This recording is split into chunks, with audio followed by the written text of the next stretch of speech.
네, 오늘 시니어 재테크라는 주제로 이야기를 나눠볼 건데요. 지금 제 옆에는 금재훈 강사님께서 나와 계십니다. 인사 한번 해주시죠. 네, 안녕하세요.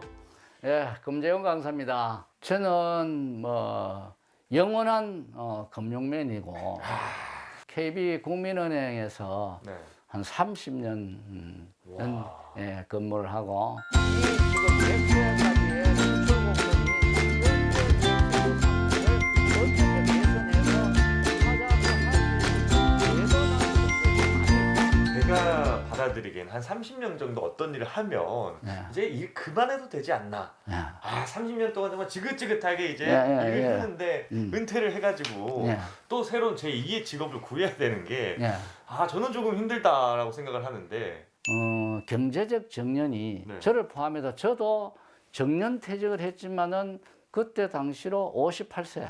지금은 경제적 정년이 사실상 52에서 53세 정도로 낮아져가지고 더 낮아질 가능성이 낮아지고 많아요. 지금 그렇군요. 그런 네. 상황으로 가기 때문에 은퇴 후 20년 정도는 경제 활동을 하셔야 큰 돈은 아니지만은 뭐 소일거리라든지 소일을 해서 조금 보탬이 되는 것이 길게 본 노후 생활에서 한 20년 정도는 다 누구나 다 해야 되지 않을까. 그러면은 이제 시니어들이 노후 설계가 좀 필요한 이유가 있다면요. 네. 뭐 분명 그들도 이제 충분히 사회생활을 하면서 축적된 노하우들도 있을 건데 네. 이렇게 특별히 교육을 하신 이유가 있나요? 자산을 힘들게 보관을 해가지고 잘 가지고 있다 하더라도 항상 유혹에 많이 뒤따르고 네. 강 교육을 받고 함으로써 특히 소중한 내 자손을 잘 지킬 수 있는 게 요즘 보이스피싱도 많잖아요. 그렇죠. 네. 그다음 유사수신. 주로 어르신들은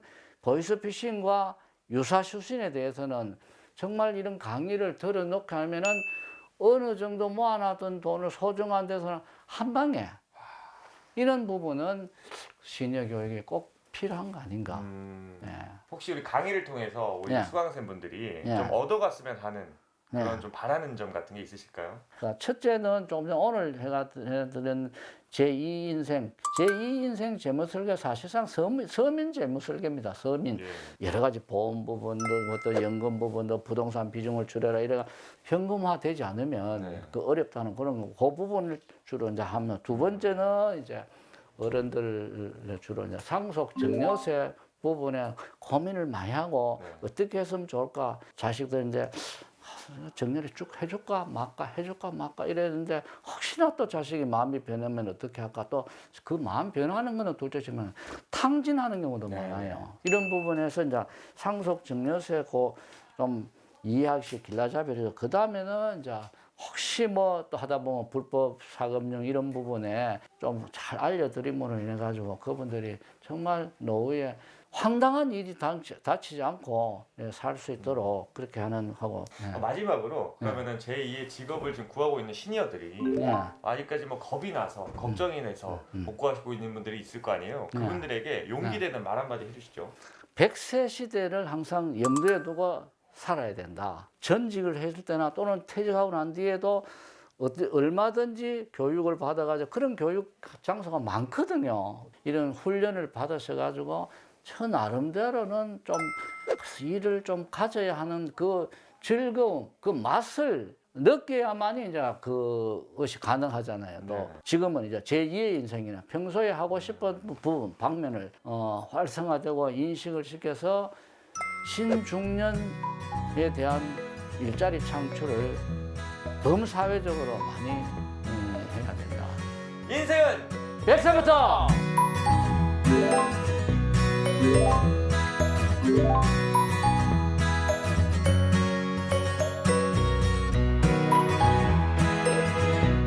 저는 1987년도에 예비역 육군 중위로 전역을 해서 울산의 대표 기업인 현대중공업에 연구원으로 입사를 했습니다. 그래서 30년 동안 연구 개발에 종사를 했었고요. 2016년도에 퇴직을 했습니다.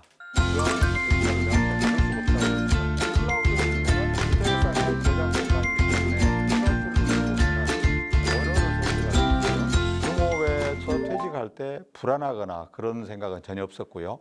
딱 나오는 순간부터서 급여가 이제 끊어지다 보니까 경제적인 이제 어려움은 있을 수 있는데 제가 생각할 때 경제적인 것은 내가 최소한 생활을 하는데 필요하면 되지. 무리하게 많은 돈을 확보하려고 노력할 필요는 없더라. 그래서 국민연금을 열심히 하고 하면은 또 집사람도 나름대로 국민연금을 가입했고 했기 때문에 둘이 살아가는 데는 지장이 없지 않냐는 생각을 하고 있고요. 뭐 재테크로 개인적으로 좀 하시는 거예요? 재테크를 하는 것은 이제 우리가 흔히들 하면은 주식을 생각하게 되는데요. 저는 경제적인 그런 쪽에 경제학 쪽에 지식이 없다 보니까 뭐 그 주식 차트를 보고 뭐 주식 시장을 시황을 읽고 그런 눈이 부족하더라고요. 그래서 그것은 하지 않고 이제 그 간접 투자라고 하죠. 그래서 펀드를 한다든지 거기 투자사에다가 일정 금액을 예치를 해놓고 그래서 거기에는 보면은 여러 가지 프로그램들이 있는데 이제 원금 손실 보존을 이제 원금을 보존해주는 형태라든지 이제 그런 쪽인데 저희는 이제 원금 보존하는 쪽으로 해서 수익은 낮게 가지고 가되 일단은 원금을 손실을 보면 안 되겠다. 그래서 제가 직접 투자하는 게 아니고 거기에다가 이제 펀드를 맡겨놓는 거죠. 펀드사에다가.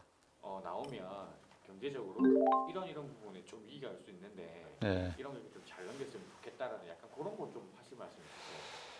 대부분의 대기업에 근무를 했거나 어느 직장에 근무했더라도 퇴직금이라는 게 있거든요.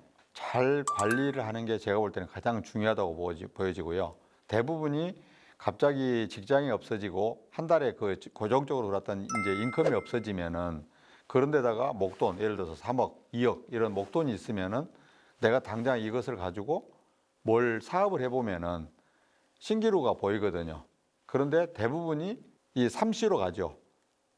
커피, 치킨, CVS 3C로 가가지고 5년 생존율이 거의 지금 30%도 안 되잖아요.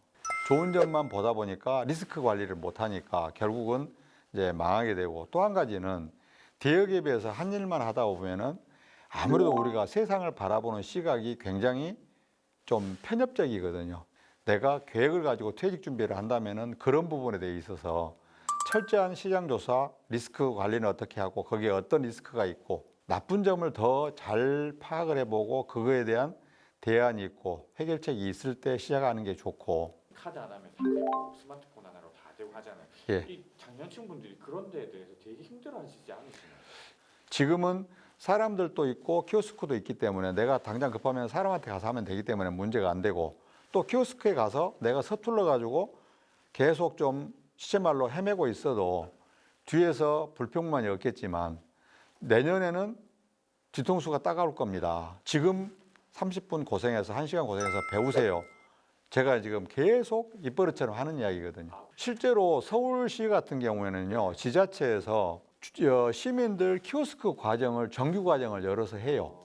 그게 꼭 필요합니다. 오프라인 결제 꼭 하셔야 되고 뱅킹 꼭 스마트폰 해야 돼요. 지금 은행 점포 지금 울산에도 금년에 14개인가 점포가 없어지죠. 아시다시피 선생님들 4차 산업혁명 시대고요. 전 국민의 95%가 스마트폰을 활용을 하고 있는데 무인 주문 단말기라 그러죠. 키오스크 활용 교육도 하고 각 기관에서 스마트폰 활용 무료 교육을 하고 있기 때문에 선생님들께서 많이 참여하셔서 배워서 삶을 편하고 즐겁게 누리셨으면 좋겠습니다.